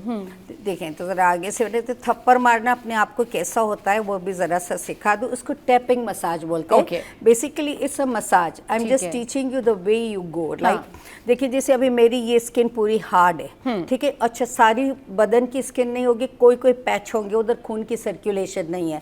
तो आपने क्या करना, थोड़ा सा 1 गिलास गर्म पानी का पिया या हल्दी वाला दूध पी लिया गर्म, ठीक है। फिर जैसे जैसे ये मेरा पैच सकते तो अच्छा ये तो ना लाल कर दें। और ये लग नहीं रहा है, ये साउंड है इस वक्त, ये साउंड है लेकिन मुझे मार नहीं पड़ रही है क्योंकि इसको एयर लॉक्स टैपिंग मसाज बोलते हैं, यानी इसके अंदर टैपिंग है सी और हवा भर के। ओके,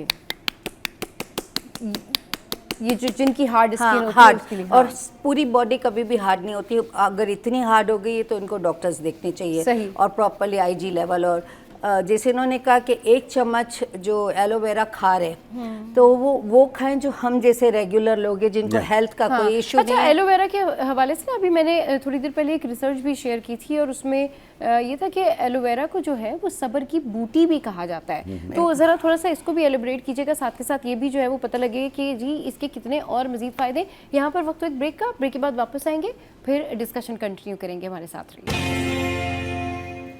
तो भाई बात कर रहे हैं कि ये जो सर्दियों में फटी हुई एड़ियाँ होती हैं या फिर इम्यून सिस्टम जिसको बेहतर करने के लिए लोग मुख्तलिफ़ तरीके से रेमेडीज़ ट्राई करते हैं, तो हम आपको बताएंगे कि क्या ऐसी रेमेडी है जो आपके इम्यून सिस्टम को भी बेहतर करती है। और इसके अलावा एलोवेरा के जो फ़ायदे हैं उस हवाले से हम बात कर रहे थे। जी क्यों कहा जाता है इसको सब्र की बूटी? देखिए इसका ये है कि इसका एक बेनिफिट नहीं है, इसके बहुत सारे बेनिफिट्स हैं।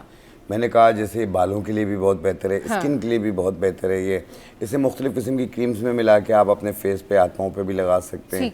इसके अलावा इसे मुख्तलिफ ऑयल्स में मिला के आप सर के बालों पे लगा सकते हैं, जिससे बाल गिर रहे हों, बाल झड़ रहे हों, ये चीज़ें भी दूर हो जाती हैं, बालों का वॉल्यूम भी बढ़ता है, खुश्की सिकरी भी ख़त्म होती है। और ये डायबिटिक पेशेंट के लिए भी बहुत ज़्यादा बेहतर है। ये आपने देखा होगा घुटनों में, जोड़ों में कार्टिलेज कम हो जाता है। ये एलोवेरा जो है, इसका जेल जो है वो इसको भी पूरा करने में मदद देती है, साथ में इसकी दर्दों को भी ख़त्म करती है, मस्कुलर पेन को भी ख़त्म करती है ये, और हाथ पाँव की जलन को भी दूर करती है ये। तो ये K2 है ना, K2 है इसमें, सही विटामिन K पाया जाता है जो कि आपके जोड़ों के लिए बहुत ज़्यादा बेहतर है ये। सही। और तीसरी चीज़ आपने देखा होगा इस मौसम में प्यास बहुत लगती है। प्यास बहुत बिल्कुल। हाँ, लेकिन हम पानी पीते नहीं हैं। और प्यास ये डायबिटिक पेशेंट के साथ तो बहुत ही आलम होता है ये कि उससे बार बार मुंह खुश्क हो जाता है इनका। तो जिन लोगों का मुंह खुश्क हो रहा हो, प्यास बेतहाशा लग रही है, ये प्यास की शिद्दत को कंट्रोल करेगी, जो अब रेमेडी जो बना रहा हूँ। और इसके अलावा पेट के निज़ाम को भी बेहतर रखेगी, कुव्वत मुदाफ़ियत को बढ़ा देगी, आपको एक्टिव कर देगी। आपने लेना है 1 गिलास पानी इस तरीके से, और इसके अंदर 2-3 इलायचियाँ डाल लें आप, सब्ज़ इलायची। अच्छा। हम इसमें 3 इलायचियाँ डाल रहे हैं। ओके। और इसमें तकरीबन 10 दाने किशमिश के डाल लें। ठीक। इस तरह रात को भिगो दें या दिन को भिगो दें। 1-1.5 घंटे के बाद जब ये फूल जाए ऐसे चम्मच के साथ शेक करें और छान के इसका पानी पी लें। ठीक। आप देखिएगा ये जो प्यास की शिद्दत बहुत ज़्यादा है, ये भी कंट्रोल होगी, कुव्वत मुदाफ़ियत भी बढ़ेगी और खून की पूरा करेगी। ये किशमिश में फुल फ्रॉम आयरन होता है ये, और इसमें विटामिन C भी पाया जाता है। इसके अलावा ये बुटोक्स भी करता है, आपको सदा जवान रखता है ये। तो किशमिश आम तौर पे भी आप 10 दाने रोज़ाना खाया करें। किशमिश 10 दाने रोज़ाना खाया करें। अच्छा जी, डॉक्टर से कहना, जिस तरीके से हम बात कर रहे थे कि जो फटी हुई एड़ियाँ होती हैं या फिर इम्यून सिस्टम को हमने बेहतर करना है, तो पहले तो क्विक रेमेडी बताएं कि जिन देखिए लोगों की ये सब एड़ियाँ फटी हुई बनाने होती के हैं। लिए बहुत फ़ायदा होता है हाँ। And it's very good, the result is सही। देयर। बट देखिए मैं पुराने ज़माने की हूँ, ये तो अभी बच्चे आजकल के, मैं बहुत पुरानी एंटीक्स हूँ। अच्छा। अब मैं जो ना आपको लगूँगी, जब हम गोश्त वाले के पास जाएं और उसको बोलो पतली चर्बी, जो झिल्ली वाली चर्बी होती है, जो हम यूजुअली खाने में तेल घी लाने के लिए ऊपर उसको न्यारी अच्छा, में भी अच्छा। लेते हैं चर्बी वगैरह। चर्बी, हाँ। हाँ, वो एक टेस्टी होती है सही। तो वो चर्बी आप घर पे ले आए, एक दफ़ा 1-1.5 किलो, वो बड़ी मुश्किल से मिलती है, लेकिन हाँ। आपको पहले से गोश्त वाले को बोलना है।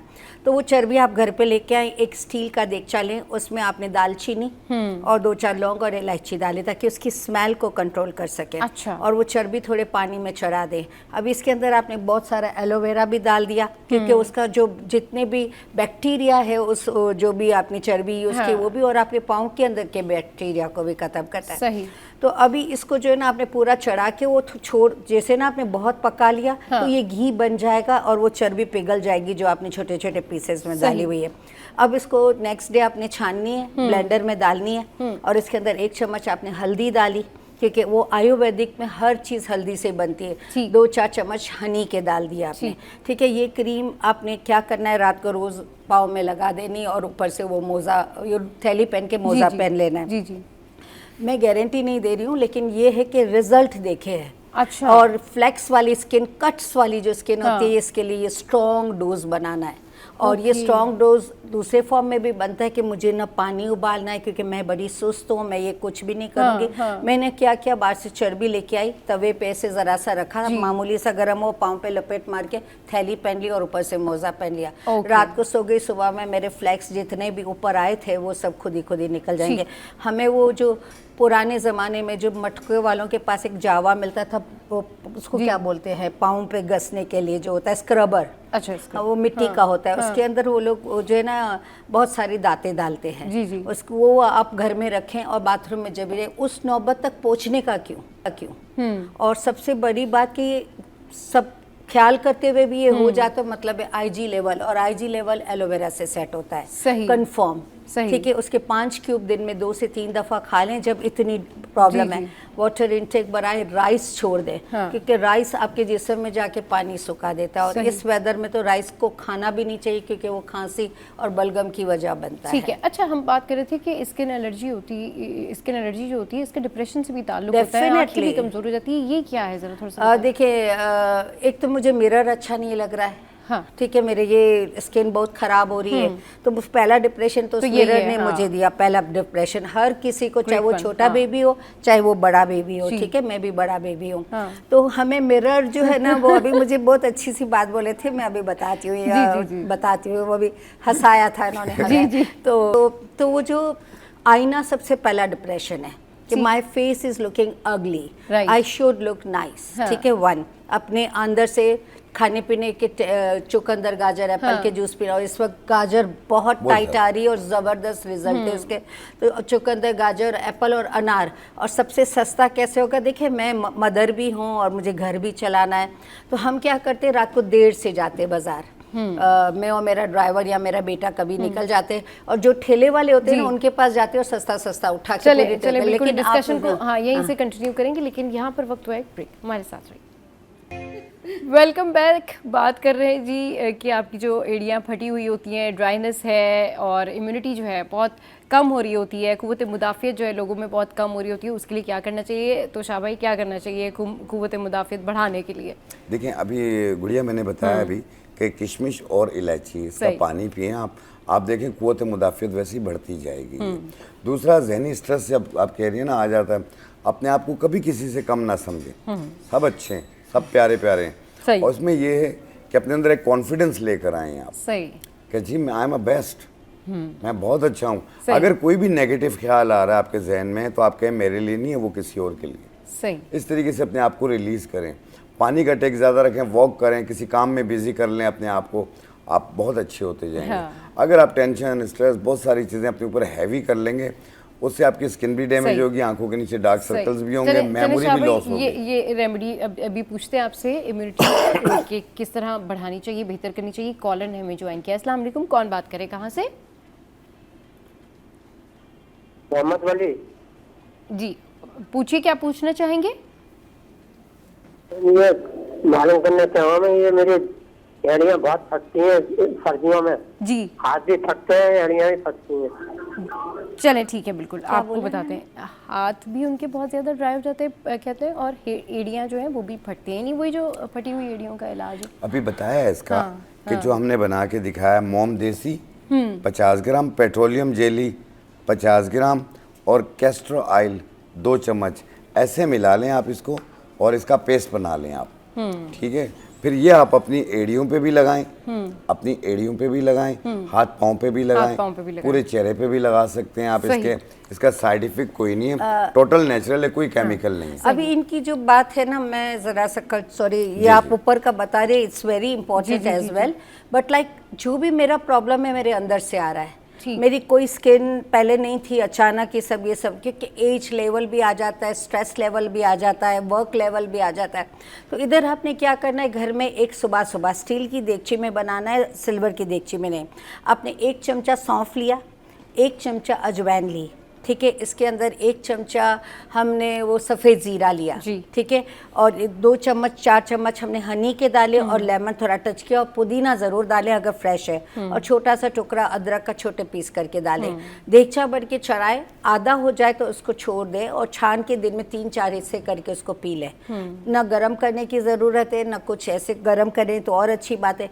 जब तक आपका डाइजेस्टिव सिस्टम सही नहीं होगा, लिवर गर्म रहेगा। तो लिवर की गर्मी को हाँ नहीं, इधर आपने पुदीना डाला, इधर 1-2 इलायची भी डाल दे के टू गेट। इधर इस सीज़न में कभी भी ये चीज़ें अटैक नहीं करेगी, ये मेरी गारंटी है। अगर आपको ऐसा लगता है कि मुझे हार्ड लगता है तो इसका रेशो कम कर दे, यानी 1/4 टीस्पून से सब चीज़ें करे, फिर हाफ पे चले जाए, फिर 1 पे जाए।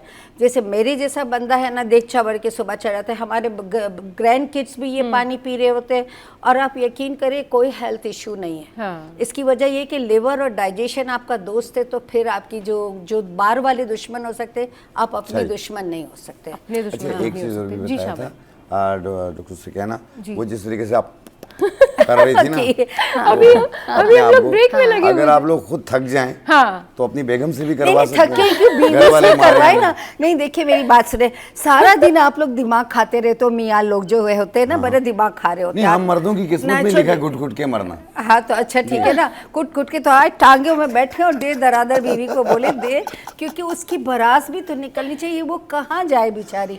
तो वो तरीका है बीवी की बरास निकालने का। चलिए आपका हंसी मजाक जो है वो कंटिन्यू करेंगे। अल्लाह ताला हम सबको ऐसी हंसता मुस्कुराता रखे। कॉलर ने हमें ज्वाइन किया है। अस्सलाम वालेकुम, कौन बात करिए, कहाँ से? वालेकुम अस्सलाम बेटा, सदा कैसी हैं आप? मैं बिल्कुल ठीक ठाक, आप बताइए आप कैसी हैं? अल्हम्दुलिल्लाह, अल्लाह का शुक्र एहसान है। आज ये हमारी सुकैना बहन आई है, बहुत जमाना हो गया, सालों इनके पास हम जाते थे डिफेंस में। अब मैं इनको आपके चैनल से देखी तो इसके लिए तो सुकैना को सलाम, और हमारे शाह नजीर भाई को बहुत बहुत सलाम। वालेकुम अस्सलाम। वालेकुम अस्सलाम। तो मैं आपकी बातें सुन रही हूँ सुकैना, तो आप बताइए, आप उसी रखते हैं डिफेंस में, अगर हम आना चाहें? मैं आपको गाइड करती हूँ, मैं गाइड करती हूँ। और दूसरे ये मैं जब मैं फोन करती हूँ जब बताइएगा। और शाह नजीर साहब, आपसे ये पूछना चाहते हैं, आपने काली किशमिश के बारे में बताया था, प्लीज जरा एक दफा रिपीट कर दें उसको। काली किशमिश किस चीज के लिए इस्तेमाल करते बहुत हैं? शुक्रिया मिसेस महमूद कॉल करने के लिए। जी, काली किशमिश, काली किशमिश हर किस्म की खांसी के लिए बहुत ज़्यादा बेहतर है और कमज़ोरी को भी दूर करती है। और उस खांसी के लिए जो डीपली खांसी होती है, सीने में से आवाज़ आती है, हाँ। खांसते तो सीने पे बोझ महसूस होता है, पसलियों में बोझ महसूस होता है, सेम लाइक काली खांसी। अच्छा, ठीक है। तो हर किस्म की खांसी को ख़त्म करने के लिए 10 दाने काली किशमिश के 1.25 कप पानी में डाल के उबाल लें। कहवा बन गया, 1 कप सुबह 1 कप शाम बना के पिए, सिर्फ 3 दिन, इंशाल्लाह हर किस्म की किशमिश खा भी लें, क्योंकि वी यूज इन माजून, लॉट ऑफ माजून बनते हैं उसमें। सही सही, बिल्कुल। तो चलिए जी, ये ज़बरदस्त किस्म की जो रेमेडीज़ है ना, ये हम आपको बता रहे हैं। शाह भाई और डॉक्टर सुकैना यहाँ पर मौजूद है। अच्छा डॉक्टर सुकैना, ये बताएं कि कुछ लोगों को क्या होता है कि सुपरफिशियल एलर्जी होती है, यानी उनको पिंपल्स नहीं होते, लेकिन क्या है कि उन्होंने यहाँ हाथ टच किया, रेड हो गया, एलर्जी हो गई, हाइपर सेंसिटिव स्किन होती है, या जस्ट लाइक मेरे साथ ये इशू है कि अगर जैसे यहाँ डस्ट है या कहीं पर भी किसी भी जगह पर और वहाँ पर मैंने अपना, तो मुझे रेडनेस हो जाएगी, मुझे इशू हो जाता है। मतलब अगर कोई ऐसी जगह है नीट एंड क्लीन जगह है तो इट्स फाइन, अगर मैं घर में भी हूँ और वहाँ पर अभी डस्टिंग हुई है, मतलब थोड़ी देर पहले डस्टिंग हुई है और थोड़े से डस्ट पार्टिकल आ गए and I put my hand on my table जो मेरे घर पर है, तो होता है। और इस तरह से में कोई कैट्स वगैरह है? नहीं, कुछ नहीं, कोई कुछ जानवर नहीं, ऐसा कुछ नहीं। और ये बहुत सारे लोगों के साथ होता था, मेरे स्कूल में भी बहुत सारे ना मेरे दोस्तों के साथ होता था कि हम डेस्क पे हाथ रखते होते थे और वो लाल हो जाता हाँ वो रेड हो जाता था। ये क्या issue? बेसिकली देखिए ये जो सिस्टम है ना वो बेसिकली ड्राइनेस है, इनसाइड अच्छा, जो ड्राइनेस, सही। आईजी लेवल आपका बिगड़ा हुआ निकलेगा, हाँ। खून तक ये बात चली गई। एक तो ऊपर हाँ। लेयर्स होती है तो आपके ब्लड में नहीं आता, ठीक, हाँ। अगर ये ब्लड में आ गया तो इसके लिए थोड़ा सा इलाज की जरूरत हाँ, है, हाँ। जो कि हर्बल होता है, तो बहुत जबरदस्त है, साइड इफेक्ट नहीं है, हम सही। आपको सुलाएंगे नहीं। अच्छा। कि जैसे आप एलर्जीज की अगर एलोपैथिक लेते तो वो सुलाते रहेंगे, हाँ। सोते रहो, सही, हम सही। सुलाते नहीं है। हाँ। इस और सबसे बेस्ट रेमेडी एलोवेरा की है। अच्छा, अब आपने क्या करना है, आपने जैसे आप शावर ले लिए आप, ठीक है, आपने क्या करना है कि अपने लिए थोड़ा सा अरोमा ऑयल बनाना है, जो भी मैं बता रही हूँ। अच्छा, घर में खुद बनाए, बहुत आसानी से बन जाता है। मिनरल ऑयल आपको कच्ची गली छेटी लैंड से भी मिल जाएगा, ली मार्केट से भी मिल जाएगा, हर पंसार के पास मिल जाएगा, ठीक है। तो वो जो आप एलोवेरा वो जो मिनरल ऑयल ले आते हैं तो वाइट ट्रांसपेरेंट लीजिएगा। ठीक है। अब इसके अंदर आपने दुनिया जान के फूल डाल दिए, इसमें शहद के 2-3 चम्मच डाल दिए और बहुत सारा एलोवेरा डाल दिया। 1 हफ्ते के लिए बाहर धूप में रख दें, कांच की बोतल में, ठीक है। और ये फिर छान के घर में ले लें, एक तो अरोमा की खुशबू आती रहेगी। जब आप नहा लेते हैं ना तो इसके बाद थोड़ा सा लेकर अपनी बॉडी पे मल लें। अच्छा, हमारे नहाने का तरीका भी थोड़ा सा है कि ये मैं बड़ी मशहूर हो गई थी इस जमाने में, लोग मुझे रास्ते में ऐसी सांस लेके लेते थे, ऐसी वाली। तो मैं अभी आपको बताइए ये क्या मैं कह रही हूँ। सबसे पहले तो आपने वो नहा लिए गर्म पानी से एकदम, क्योंकि ठंडी में सभी गर्म पानी से नहा रहे थे, लेकिन जब हम बाहर निकलने वाले होते हैं ना तो एकदम यक ठंडा पानी वो फाइनल पे डालेंगे। सही। तो जैसे ना रोंगटे खड़े हो जाते, ऐसी आवाज निकल जाती है कि नहीं हम ठंडा एकदम जैसे इस तरीके से आपके साउंड होगा। और आप यकीन करें वो अरोमा डालें तो आपको मसला हल हो जाएगा। चलिए जी, ठीक है। तो जितने भी लोगों की स्किन हाइपर सेंसिटिव है या उनको जो है इस तरह से कोई भी एलर्जी होती है, तो वो अगर ये रेमेडी यूज़ करेंगे तो उनको बहुत ज़्यादा फ़ायदा होगा। और इसके लिए सबसे बेहतर चीज़ ये होती है कि आप अपनी इम्यूनिटी जो है, अपनी कुव्वत मुदाफ़ियत उसको बहुत स्ट्रॉन्ग करें। बहुत शुक्रिया शाह भाई, बहुत शुक्रिया डॉक्टर साहब। एक अल्फाज लास्ट में बोलना भूल जाऊं, आपको ना सल्फर यूज करना है गंधक पानी में। चलें सबको चलें, ठीक है जी। तो शो का टाइम एंड अप हो गया है। आज का शो कैसा लगा इसका फीडबैक दीजिए हमारी सोशल साइट पर। हंसते रहिए, मुस्कुराते रहिए और देखना मत भूलिए। Keep watching city 18।